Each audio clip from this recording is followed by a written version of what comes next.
Salut tout le monde, c'est Ginji, on se retrouve pour une Ginji vidéo Maroc sur le jeu de rôle, vidéo écho, et non pas vidéo réponse à la vidéo de François Letarte, qui était une vidéo, elle-même une vidéo réponse à une vidéo que j'avais faite, qui était aussi une vidéo réponse à la sienne, dont le point d'origine c'était la vidéo de Ratburger qui était pensée aux autres et pas à soi-même. Donc, je pense que François Letarte a assez bien résumé son avis, mais aussi l'intitulé de la vidéo et aussi le contexte. C'est-à-dire que j'avais expliqué qu'il y avait une notion d'objectivité, de construction, de manière de voir un jeu de rôle. Et le truc, c'est que entre-temps, mon avis a changé. Il n'a pas changé sur tout, mais mon avis a suffisamment changé. Alors, il parlait de la notion de oui, quand la vie t'attrape. Ouais, effectivement, c'est clairement ça, hein, puisque, comme je lui ai expliqué, ça m'est arrivé, c'est arrivé depuis quelques temps, mais le jeu de rôle, le but, un de mes objectifs, c'est vraiment de créer des jeux de rôle. Donc, c'est vrai aussi que quand tu regardes, même avec une certaine objectivité, l'objectivité elle-même peut avoir un contexte. Donc c'est tout à fait normal que par exemple j'ai émis l'idée selon laquelle si un jeu tu t'es brûlé dessus, qu'il faudrait peut-être à un moment prendre du recul pour pouvoir le consommer. Et peut-être voir un petit peu si ça vous plaît toujours ou si ça vous plaît pas. Alors je pense que j'ai pas regardé la vidéo que j'avais fait avant, mais je ne me souviens pas d'avoir été spécialement insistant sur le fait de oui, laisse une seconde chance à Pathfinder. Donc je pense que si c'est le cas, c'est une erreur, ou plutôt une erreur de compréhension. Et si vraiment je n'ai pas insisté là-dessus, je tiens à le dire, Pathfinder, c'est pas le jeu le problème, c'est plutôt le sujet en lui-même, qui est justement quelque chose qui est assez particulier. Et il fait bien de dire qu'il est pétri de subjectivité. Il n'y a pas de mal à ça. Et de l'approche objective que j'avais, je pense que ce n'était pas seulement pour émettre le fait de donner une seconde chance à Pathfinder. Ça serait plutôt en fait pour l'invitation au burn-out, parce que c'était pour moi le sujet que je voulais traiter. Quand j'ai traité l'invitation au burn-out, c'était pas tant le jeu, le sujet, c'était plutôt la notion de burn-out, la notion de se faire plaisir, ou plutôt faire plaisir aux autres et pas à soi-même, et penser à se faire plaisir. Parce que de vous à moi, à Pathfinder, s'il faut en parler rapidement, parlons de Pathfinder. Pathfinder, c'est un jeu qui est bien, qui est complet, et en fait, c'est un petit peu ce phénomène, pour ceux qui jouent aux jeux vidéo, c'est un petit côté phénomène les Sims, où en fait, tu te dis que il y a un nouveau Sims qui sort, toi, t'es un peu emmerdé parce que tu as moins de trucs, parce que les Sims, c'est pétri de disques additionnels, mais que quand tu vois le volet précédent, tu te dis, mais le jeu qui va sortir va être un petit peu moins intéressant que la version finale que vous avez du jeu précédent. Et Pathfinder, c'est exactement ça. Pathfinder 2, je crois que je l'ai eu gratuitement, le livre de base, via Black Book qui a vendu ça à Noël, qui a donné ça à Noël gratuitement, mais j'ai même pas jeté un œil dessus. J'ai pas jeté un œil dessus parce que il y a un blog et j'ai les livres en PDF de Pathfinder, il y a des tas de trucs. Tu as tout le contenu déjà disponible, tu as des tas d'informations, il y a des éléments. Mais soyons clairs, Pathfinder, pour moi, c'est en fait ce qu'on appelle des tabletop RPG. Je déteste pas tous les tabletop RPG, mais je suis pas quelqu'un non plus qui aime spécialement la figuration, c'est-à-dire avoir une petite figurine à faire déplacer. Je suis quelqu'un plutôt du théâtre de l'esprit. Et le truc avec cette notion de tabletop fait que Pathfinder, je le trouve bien, mais je le trouve pas excellent non plus. Pour tout dire en fait, le modèle de comment est fait le jeu, c'est comme tous les pseudo-jeux Donjons et Dragons, les gens veulent toujours essayer de le modifier et puis de dire oui c'est leur version et ensuite sortir un nouveau jeu sous une certaine licence. Ce n'était pas du tout mon cas, mais quand j'ai regardé Pathfinder et que j'ai voulu en faire quelque chose, quand j'ai compris le jeu, c'est-à-dire très récemment, c'est-à-dire en 2019, je dis je t'ai compris. Et à partir de ce moment-là, j'ai commencé à modifier les règles, et j'étais même censé faire une vidéo du qu'est-ce que j'ai fait pour modifier les règles pour rendre le jeu plus intéressant. Peut-être à un moment je le sortirai, juste quand je jouais vraiment rien à sortir, parce qu'il y a des trucs à sortir. Et ce qui s'est passé, c'est que ce type de jeu, les tabletop RPG, c'est pas le style de jeu que moi-même j'aime spécialement jouer. Et c'est le cas de mes joueurs aussi. C'est pour ça que la tablée, c'était en remplacement du jeu de rôle que je suis en train de préparer. Ben, ce qui s'est passé, c'est que à un moment, les joueurs, certains joueurs étaient pris d'ennui. En tout cas, c'est ce qu'on dit, ceux qui sont restés. Les autres, ils ont juste fait le mort. Donc voilà. Mais Pathfinder, est-ce que c'est l'univers qui m'a plu? Non. Je trouve que quand tu regardes, alors je fais un gros moment sur Pathfinder parce que c'est très intéressant, mais Pathfinder, l'univers ne m'intéresse pas parce que quand je regarde les civilisations, je regarde les alignements et je regarde l'alignement des races de l'autre côté, je me dis comment leur société elle fonctionne là? Il y a un problème. J'avais déjà parlé de ça à au moins 3 reprises dans le passé et du coup c'est un truc qui était assez perturbant. Bref. Quoi qu'il en soit, ce n'est pas l'univers qui m'intéressait. Le système, je l'ai légèrement pimpé. Et du coup, le jeu, il était pleinement fonctionnel. Mais est-ce que ça nous a donné envie de jouer? La réponse est non. En tout cas, pour revenir à cette notion de l'intention de ma réponse, l'intention de ma réponse à la base pour Adburger, c'était pas tant de parler de Pathfinder ou de dire de laisser une autre chance. C'était plutôt la notion du... Comme tu n'as pas joué avec une expérience, tu n'as pas joué avec une expérience plaisante et que tu t'es pas fait plaisir, le truc c'est qu'il faut toujours penser à se faire plaisir. Toujours. Alors, moi je pense qu'avec l'expérience que de nombreuses personnes qui me suivent, ils ont probablement plus d'expérience que moi, je pense que ça c'est un truc que vous savez déjà. Mais comme là je vais faire une expérience contextuelle qui est beaucoup plus ciblée, puisque là c'est pas une vidéo réponse à François Letarte et Rapburger, mais c'est vraiment pour parler de mon expérience, d'où le terme vidéo écho. Le fait est que je trouve que les maîtres de jeu, même encore maintenant, ne se font pas assez plaisir. Les joueurs ne sont pas forcément des personnes qui sont tout le temps à blâmer ou ce genre de choses-là, parce qu'il y a des fois, ça fait partie de sa personnalité, on veut essayer de faire plaisir à tout le monde, comme on sait que de sources sociaux on fait plaisir à tout le monde, du coup ça va, l'objectif il est réussi, alors que non, c'est une affaire de communication, c'est une affaire d'intention, c'est une affaire de contrat social si on veut vraiment aller plus loin, il faut savoir se faire plaisir. Quand je dis il faut donner une autre chance à un jeu de rôle, ce que je ne retirerai pas, je pense que il faut vraiment savoir, quand tu as une mauvaise expérience de jeu de rôle, des fois il faut savoir prendre du recul et pouvoir le faire. Et la réponse qu'a donnée François Letarte du « Oui, mais on n'a peut-être pas le temps pour ça ». Et j'allais justement faire dans la vidéo écho d'aujourd'hui, avant de voir sa vidéo réponse, j'allais justement poser la question du « Oui, mais il n'en demeure pas moins qu'il y a des personnes, quand ils achètent frénétiquement des jeux de rôle, ils remplissent leur bibliothèque, et ils ne jouent pas à tous les jeux, justement parce qu'ils sont rattrapés par la vie. » Et le fait que François Letarte aurait répondu ça, je le savais déjà en fait. Parce que c'est la vérité, c'est en train d'arriver. Et quand il me dit comment ma bibliothèque elle est pleine, je me débarrasse des jeux, je les vends, je les donne machin. Je me dis dans ce cas il n'y a pas de problème.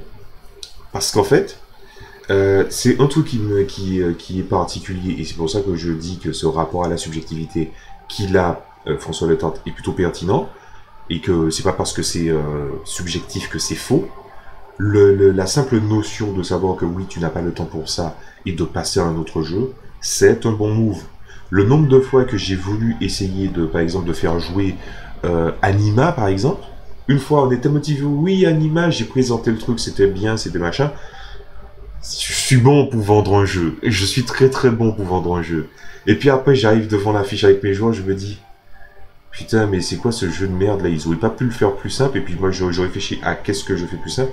Et à partir du moment où j'investis 20% de modification des règles dans un jeu, surtout pour Anima, Je me dis, si j'ai vraiment investi 20% du temps actuel que j'ai pour tenter de patcher un jeu, c'est que le jeu, il est pas bon. Des gens diront, oui, mais je m'amuse avec machin. Subjectivité, je m'en fous. Voilà. Parce que quand tu vois que tu dois patcher un jeu, la raison pour laquelle tu viendrais à patcher un jeu, c'est que déjà, ça te demande pas de l'implication. Parce que moi, j'ai déjà patché des jeux et ça m'a pas demandé d'implication. C'est juste que j'ai réfléchi à ce qu'il fallait pendant genre 10 minutes à rester assis, ou des fois je faisais une phrase, je disais à mes joueurs, non mais les mecs, il y a des trucs à modifier, je vois pas du tout. Et au moment où je dis je ne vois pas du tout, bim, toute la solution me tombe sous le nez. C'est arrivé très très souvent. C'est pour ça que des jeux que j'ai virés de la liste, il n'y en a pas des tas. C'est parce que justement je n'ai pas eu d'implication. Je n'ai pas investi 20% de mon temps actuel au moment où il y avait eu le problème pour pouvoir y jouer. Mais Anima, je m'y suis pris à 3 fois. Je me suis dit, bon, je regarde le truc il est pourri. J'ai réessayé, le truc il est pourri. Puis ensuite, j'avais un projet ambitieux de vouloir faire, comment dire ça, une suite de one-shot, une succession de one-shot. Et je me suis dit, c'est sympa. Et à ce moment-là, j'étais tombé sur du Final Fantasy. J'en avais déjà un peu parlé. Et ce qui s'est passé, c'est que je me suis dit, Anima ressemble beaucoup à du Final Fantasy quand tu regardes bien. Sauf que, ce qui s'est passé, c'est que j'ai regardé une 3e fois, j'étais en train de travailler le truc, il y avait les joueurs avec moi, on était en train de discuter, enfin il y avait un joueur avec moi plus précisément, on était en train de discuter, on était en train de faire le truc. 20%, j'ai dit, tu sais quoi, fais un gros doigt, je vais m'inspirer des Final Fantasy, le jeu vidéo, mais je vais l'adapter évidemment. Et ensuite, le système a été très vite élaboré et ça a été un franc succès. Et du coup, c'est à ce moment-là où je me suis dit, Anima, c'est pas pour moi. Donc je vois très très bien où il veut en venir. Mais c'est justement là où je viens à modifier un petit peu mon avis là-dessus, puisque là, le but de cette vidéo, c'est de modifier ce que j'ai dit. L'objectivité dont je fais souvent preuve, et ça peut parfois poser problème sur certains sujets, ben c'est justement révélateur de quelque chose, c'est que finalement, quand tu mets les choses à plat sur certaines choses, est-ce qu'un jeu dans l'absolu est bon ou mauvais, machin, c'est à toi de chercher les points de référence ou les éléments, mais sauf que ce genre de démarche-là, ce genre de recherche, ce genre de question du pourquoi, du comment, du parce que, eh ben en fait, ça n'intéresse pas tout le monde. Ça n'intéresse pas tout le monde, et tant mieux. Parce que, justement, moi, j'ai vraiment une ambition de vouloir faire du jeu de rôle, de travailler pour pouvoir publier par la suite des jeux de rôle, ce genre de choses-là. Mais en vérité, ça n'intéresse pas tout le monde, et ça n'a pas forcément à intéresser tout le monde. Sauf que le fait de ne pas l'avoir dit, aussi, c'est un énorme problème. Et de l'autre côté, subjectivement parlant, ben comme je lui ai parlé, ça m'est arrivé pour le jeu vidéo. J'ai mon truc de Steam là qui est là. Et ce qui se passe, c'est que je regarde mes jeux presque tous les matins, enfin pas tous les matins, tous les après-midi, excusez-moi. Donc on finit de bosser quoi. Je suis en train de regarder ma liste de jeux, la liste de jeux que j'ai installés, puisqu'il y en a que je désinstalle entre temps. Et je me dis, mais est-ce que j'aurai vraiment le temps de jouer tout ça dans une semaine? Et la réponse est non. C'est pour ça que je préfère faire des jeux qui n'ont pas de fin, ou encore des jeux qui, en fait, tu fais une partie, tu as déjà... le jeu, c'est un jeu à rallonge, et du coup, tu sais qu'il n'y a pas de fin. Tout ce que tu veux, c'est finalement te détendre, t'amuser, et si vraiment l'histoire t'intéresse, ben t'intéresser à l'histoire, mais tu n'as pas le temps de tout faire. Et dans le jeu de rôle, je ferai exactement la même remarque. Dans mon jeu de rôle, enfin dans mon cercle de jeu de rôle, on peut faire un bilan rapidement. Pour l'instant, j'ai 3 joueurs, dont un joueur en stand-by justement pour être rappelé au fait que ben, il était occupé. Je fais jouer pas un mais 2 jeux, mais donc du coup je fais déjà, je vais quand même un peu spoiler un petit peu à l'avance puisque je vais en faire des actual play. Je fais jouer Blue Rose en campagne, et l'autre semaine je fais jouer Pokémon avec le système de Mutant and Masterminds. Parce qu'on avait vu des vidéos il y a 4 mois de ça, J'avais fait une recherche pour essayer de voir, en travaillant un petit peu Mutant Masterminds, est-ce qu'on peut faire un Monster Mode avec Mutant Masterminds. On s'est rendu compte que oui. Sauf que moi, malin que je suis, je dis, pour adapter Pokémon sous Mutant Masterminds, faut être un faux furieux. Sauf que justement, c'est pour ça que je décide de refaire une vidéo pour m'actualiser le truc. C'est parce que je suis un faux furieux. Je suis un malade. Je suis quelqu'un je me dis, il y a un truc à modifier, il y a un truc à faire. Il y a moyen de s'amuser. Comme je l'ai dit, si ça prend pas 20% de mon temps, je vais y consacrer. Je laisse pas énormément de choses prendre du pas dans ce que je fais. Ensuite, si on regarde encore autour de ma table et de mes activités holistiques, qu'est-ce qu'il y a? J'ai 4 univers de jeux de rôle à travailler. Un 5e univers qui est cross-média, ce qui est énorme. Il y en a un seul, c'est le premier qui est en préparation. Les 4 autres sont en stand-by. J'ai une idée de wargame, on peut appeler ça comme ça, ou plutôt de jeu de figurines, avec, comment dire ça, avec un jeu de figurines en escouade. Ça fait énormément de choses que moi je veux essayer d'accomplir. Et de l'autre côté, en matière de jeu de rôle, ben, comme je l'ai dit, je fais jouer 2 jeux. Blue Rose et Mutant Masterminds dans l'univers de Pokémon. On a fait une première partie qui était assez chaotique, mais le jeu il est excellent. Mon temps de jeu, à l'époque où j'ai dit ça, tournait autour du fait que je jouais une fois par semaine, je crois. À moins que... Non, je pense que même là, je pense que je commençais déjà à jouer moins souvent. Et là, j'ai divisé, comme je lui ai dit, j'ai divisé mon temps par 4. Maintenant, il se passe que une semaine, je fais un jeu, puisque j'ai dû dire à mes joueurs, je vais patienter.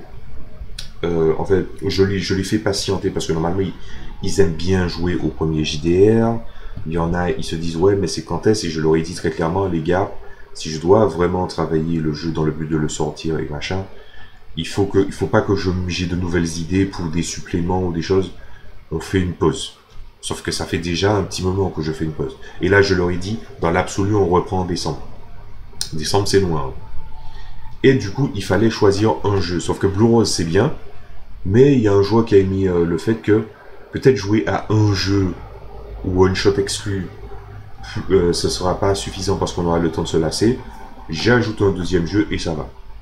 Ce qui veut dire que maintenant, je joue 2 fois par mois. J'essaie de m'entraîner surtout avec le one shot que je n'ai pas pu publier parce que voilà, que j'ai fait récemment. J'essayais de faire des parties beaucoup plus courtes parce que mon but dans l'absolu, c'est que je sais très bien que plus le temps va passer, moins j'aurai le temps de jouer. Donc là, je suis passé à 2 semaines par mois, je fais une session de jeu de rôle. Donc ça sera concis. Et dans l'absolu, ce que je voudrais faire, c'est à un moment, je serais peut-être amené à faire des parties de 2 heures, des parties de 3 heures. Comme justement François Le Tente le fait. Donc le fait d'avoir été rattrapé, oui, j'ai été rattrapé. C'est juste que je n'ai pas actualisé. Et de l'autre côté, c'est vrai que lui aussi, il rattrape d'autres vidéos parce qu'il prend son temps pour rattraper les vidéos. Mais s'il faut revenir au sujet, puisque là j'ai parlé uniquement du contexte, maintenant que le contexte est posé, est-ce que j'ai eu raison d'avoir parlé objectivement de oui, donner une seconde chose au jeu de rôle? Je pense que oui. Mais je pense aussi que la subjectivité a un certain pas, et pour moi, à partir du moment où tu es rattrapé par tes possibilités, comment dire ça, par tes responsabilités, et que d'une part aussi, tu te dis, il y a d'autres jeux qui me feront plaisir, et que ce jeu de rôle-là, ben non, ben, si tu as fait ton essai, et que tu vois que le truc ne t'a pas spécialement plu, et que tu as évidemment une bibliothèque de jeux de rôle, ben ouais, effectivement, vaut mieux se tourner vers les autres. Et ma réflexion aurait été autour du fait que il y a énormément de consommateurs de jeux de rôle qui, en fait, achètent des jeux de rôle à la rallonge, qui financent des Kickstarter, qui accumulent des choses, et qui finalement se retrouvent à ne pas jouer. Sauf que, déjà, ça ne regarde qu'eux. Et ensuite, en plus de ça, ben, je pense qu'au bout de la réflexion, quand tu es rattrapé par tes responsabilités, c'est pas de la subjectivité, c'est de l'objectivité. Tu as des responsabilités. Tu dois essayer de subvenir aux besoins des tiens, et ça c'est quelque chose qui est très très important. Et que tu aies décidé ou pas de laisser une chance à tel ou tel jeu, ce n'est pas important. Et c'est sur ça que je voulais revenir principalement. Le jeu de rôle, oui, tu te brûlais les ailes, ça va. Mais par contre, l'intention de base de la vidéo du burn-out que j'ai fait, c'était pas tellement prendre la défense du jeu, même si objectivement, ben, ça m'a mené à le faire. C'était pour dire aux gens, et je le refais devant vous, les gens, ne faites pas des choses qui ne vous font pas plaisir. Mais regardez un petit peu les personnes qui sont en train de parler, à qui j'ai adressé justement les réponses, sont tous des responsabilités, le travail, la famille, voilà. Et ça, c'est quelque chose qui est très très important. Et imaginez que vous êtes dans cette situation, puisque c'est ça le but premier de la première vidéo, que vous venez à faire plaisir à des personnes, mais que vous ne vous faites pas plaisir à vous-même. C'est absurde. Parce que, comme François Letarte le disait si bien, il n'y a pas de... Comment dire ça, il y a le fait qu'il y a d'autres jeux qui pourront faire plaisir et qui n'a pas le temps de peut-être redonner une seconde chance. Et jusque-là, je pense qu'on est assez d'accord là-dessus. Il y a d'autres choses pour faire plaisir. Mais il faut penser à se faire plaisir pour le jeu de rôle. Je pense que c'est très très important. Je veux dire, imaginez, vous avez une idée spéciale de ce que vous avez envie de jouer, mais que d'autres non, et puis en fait vous êtes rongé par le fait que oui, il y a un truc que vous vouliez jouer, ou que vous savez bien faire jouer, et vous ne le faites pas. Il y a un problème. Voilà. C'est pour ça qu'à certains moments je disais à mes joueurs, bon les joueurs, je vous propose des jeux, puisque moi je vous explique comment on choisit les jeux. Comme mon jeu principal de jeu de rôle en préparation, ben on ne peut pas y jouer. Je fais un système qui est, comment dire ça, c'est un système de levier pour essayer de savoir qui veut jouer à quoi. Alors le nombre de personnes autour de la table est importante, et en fait ils doivent faire 6 choix de jeu de rôle. Le premier choix vaut 6 points, puis ça décroît, le deuxième choix vaut 5 points, ainsi de suite, ainsi de suite. Du coup, ça permet de converger pour savoir qu'est-ce que les gens ont le plus envie de jouer. Et forcément, comme tu mets une énorme graduation, et que ça converge en plus, tu sais exactement ce que ça va. Ça, c'est pour les gens qui ne sont pas pétris de mauvaise foi, parce que ça m'est déjà arrivé qu'il y a quelqu'un qui a fait son caca nerveux et qui est allé justement casser, entre guillemets, ce système de vote en se disant « Non, mais moi, je voulais faire le truc, machin ». Donc voilà, ça fonctionne pas toujours, mais après si vous êtes entre personnes qui avaient envie de passer un bon moment, le moment n'est sans doute pas à la mauvaise foi. Voilà. Mais je pense que se faire plaisir, c'est pour moi un objectif très très important pour un joueur de jeu de rôle, d'autant plus pour un MJ. Parce que soyons clairs, hein, j'ai l'impression de me répéter par rapport à ce que j'ai dit des minutes avant, mais les joueurs, la plupart d'entre eux, même s'il y en a qui sont pas à blâmer, la plupart d'entre eux sont là que pour prendre du plaisir, ils s'attendent à... Enfin, ils ne font strictement rien, je peux me permettre d'en parler, ils ne font strictement rien de spécial, c'est-à-dire le minimum de choses à faire, de setting, de minimum de préparation, ils ne le font pas. Je ne vous parle pas de l'historique, hein.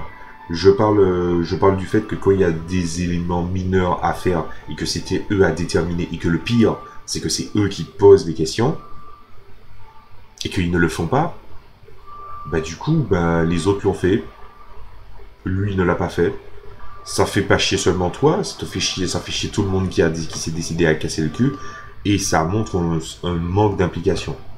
Après, est-ce que je suis pas dans un esprit du il faut quand même essayer de préparer et anticiper certaines choses. Apparemment, à chaque fois, on me fait la remarque que ce que je demande n'est pas trop compliqué, et la personne qui serait potentiellement concernée par ce que je suis en train de dire là, ben, il se fait souvent taper sur les doigts. Et pas que par moi en tant que maître de jeu. Donc non, je pense que c'est un devoir en tant que maître de jeu que de vouloir se faire plaisir. Et surtout si vous savez que vous n'avez pas trop de temps à consacrer. C'est pour ça que je décide de me tourner justement vers peut-être des intentions de travailler de façon plus rapide pour faire des parties plus courtes. Puisque bon, des parties un petit peu mode 6 heures minimum, ben, à un moment je pense que ça ne sera tout simplement plus possible. Donc essayer de mieux répartir les parties de jeu de rôle entre temps. Et ben voilà, je pense que j'ai à peu près tout dit. S'il y a une conclusion à faire, c'est que, ben évidemment, faites-vous plaisir et sachez que si vous avez des responsabilités ou des choses comme ça, ben moi c'est objectivement une bonne raison de ne pas donner une seconde chance à quelqu'un qui fait du jeu de rôle. Et même s'il y a du subjectif, je suis pas la police du jeu de rôle aussi, hein. On va être clair là-dessus. Je pense que c'est ma posture à chaque fois de regarder les choses avant de manière objective puis de manière subjective. Ben c'est quelque chose qui peut en fait faire mal comprendre mes propos. Mais en tout cas, la chose qui était à retenir, c'est faites-vous plaisir, surtout si vous êtes maître de jeu. Apprenez aussi à déléguer, c'est-à-dire que c'est ce que je fais. Au bout d'un moment, ben, j'essaie de me consacrer, d'essayer de ne pas faire en sorte que mes joueurs, ben, je dépende de moins en moins d'eux. Et du coup, les temps ont changé. Je dis à mes joueurs, les joueurs, on joue maintenant 2 semaines d'affilée, on joue, 2 semaines on joue pas. Ben, le minimum de choses que je vous demande à faire, s'il y a un truc à faire, surtout quand c'est eux qui perdent leur perso, donc là c'est un comble, faites-le. Et puis de toutes les façons, comme j'en ai déjà parlé justement à mes joueurs, ben ce qui se passe c'est que je leur dis, je disais justement aux joueurs qui est concerné par ça, le fait que je disais que il y a des gens qui ne font pas les trucs alors que normalement il y a le temps et que tout le monde dit que c'était faisable, parce qu'en fait c'est vraiment un truc que je pourrais parler de ça en petite extension de la vidéo, mais ma courbe de jeu de rôle c'est passé dans ce sens-là. C'est-à-dire, on a joué beaucoup, on a joué beaucoup, on a joué beaucoup, on a joué beaucoup, on a joué beaucoup, on a joué beaucoup, on a joué beaucoup. Bim, j'ai déménagé, on était en numérique, on commençait à jouer un petit peu de moins en moins, hein, voilà. Ensuite, certains joueurs ont quitté la table, ou ont été expédiés en dehors de la table. Puis, on a joué beaucoup, on a joué beaucoup. Il y a des gens qui faisaient le mort.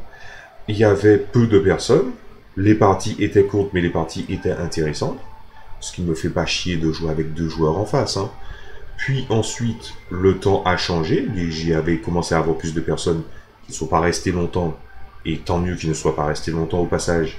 Et ensuite, le temps a commencé à diminuer. Moi qui commençais à arriver au bout des tests de mon premier jeu de rôle, ben je me disais, faudrait peut-être que je travaille dessus. J'étais en train d'écrire. Là, on se rapproche des 20 ans de l'univers que je suis en train de faire. Je veux essayer d'avoir 70% de ce que je compte sortir en coffret, machin. C'est vraiment pour vous donner une idée, hein. Mais je veux que 70% de ce que je compte présenter comme élément essentiel de ce jeu de rôle soit écrit. On est loin du compte. Et donc du coup, j'ai dû changer de jeu. On a raccourci le temps, parce que c'était plus possible autant pour moi que pour les autres. Donc, oui, plus le temps passe, plus on se rend compte que ben, la vie nous rattrape, les responsabilités. Et personnellement, je le prends avec plutôt je le prends plutôt avec philosophie. Parce que de toutes les façons... ah mon Dieu, est-ce que je peux dire ça ? Allez, je vais le dire. En fait, j'ai peur que certaines personnes qui me connaissent et qui vont entendre ce que je vais dire vont mal le prendre. Mais je pense qu'à un moment, quand tu es rattrapé par la vie, comme il le dit si bien, quand tu es rattrapé par ta responsabilité, la question est de savoir justement, est-ce que tu es bloqué par le simple fait que cette phase et que tout est en train de changer, ou est-ce que dans ton fort intérieur, tu avais d'autres intentions pour ce que tu as envie de faire. Et moi, je vais pas vous mentir, hein. Ah bon, je suis quelqu'un de compliqué, mais j'ai des aspirations très très simples. Oui, je veux sortir du jeu de rôle. Je suis un artiste. Je suis un artiste, voilà, qui essaie de faire de multiplier un petit peu sa productivité. Et je veux essayer de travailler, avoir un boulot décent pour qu'ensuite, voilà, couple, gosse, voilà. Et le couple et les gosses, ouais, c'est vrai que ça me ferait bien plaisir aussi. Voilà. Je pense que mon désir de construire une famille a explosé depuis quelques temps. Voilà. Donc je comprends très très bien ce qui est dit. Et que si jamais vous venez à rester dans un certain immobilisme, je vais pas y mettre de jugement, mais commencer à vous poser des questions. Parce que il faut rappeler les choses très clairement, parce que souvent je dis qu'il faut avoir un regard terre à terre sur certaines choses, et le jeu de rôle n'est jamais qu'une activité ludique, un passe-temps, un moyen de s'amuser. Certains arrivent à s'impliquer au travers d'histoires, de trucs poignants. Et oui, c'est mon cas aussi, hein. Des fois j'ai envie de raconter des belles histoires, ce genre de choses-là. Apporter ma sensibilité à l'univers, avoir un regard critique au travers de mes campagnes. Des fois même faire des échos. Mais tout ça, quand tu le prends dans son ensemble, tu vois que c'est quand même dans le prisme du jeu de rôle. Et que le jeu de rôle, il est dans le prisme des activités ludiques. Et qu'une autre quête finit par nous attendre au fur et à mesure du temps. Et tu ne peux pas accuser le temps, tu ne fais que surfer dessus. Je pense qu'on va s'arrêter sur cette conclusion. Donc, bon, au vu du fait que ce soit une vidéo écho, tout ça, dites-moi ce que vous en pensez. Même si je pense que vous seriez dans l'ensemble assez d'accord avec ce qui est dit. Je vous dis à la prochaine fois pour d'autres vidéos. Il y a pas mal de vidéos que j'ai à faire, donc je vous dis à la prochaine fois. Salut à tous.